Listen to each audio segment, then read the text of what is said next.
Hi, welcome back to our channel Auto Car News. Today I will review again about the cars for you, so watch and listen carefully. Remember to subscribe to our channel. Thank you. 2017 Honda Ridgeline AWD First Test, the Trucklet, revised. Honda set the pickup truck world on its keister when it launched its original unibody platform Ridgeline in the 2006 model year. We even unanimously named it our Truck of the Year.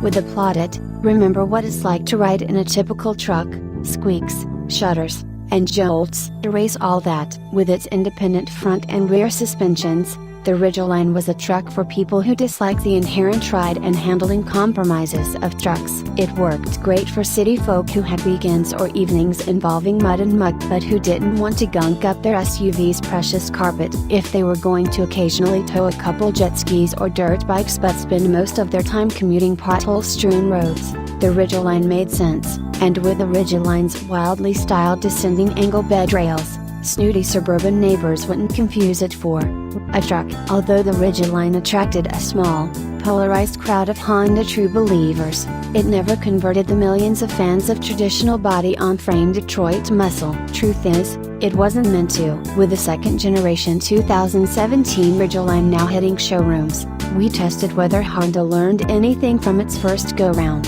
As is the case with most redesigns, the Ridgeline suffers from segment creep. The 2017 edition gains 3.2 inches of wheelbase, 3.1 inches of overall length, 0.5 inch of height, and 0.8 inch in width. Its bed length also grew 3 inches to 5 feet, 4 inches. Intriguingly, the track has shrunk by an inch both front and back. And despite the Ridgeline's increased size, Honda shaved 73 pounds with the redesign. Is it still a compact? Yep, the Ridgeline is basically a pilot SUV with an open bed and a longer wheelbase, for stability under load. Its unibody structure and independent rear suspension help it handle more precisely and ride more smoothly than a traditional body-on-frame, leaf spring truck. Because we were suspicious of the new Ridgeline's truck bona fides, we peeled back the weather stripping separating the cab from the bed. We expected it to be vestigial merely for appearance's sake, but there was the daylight of an actual gap between the cab and bed,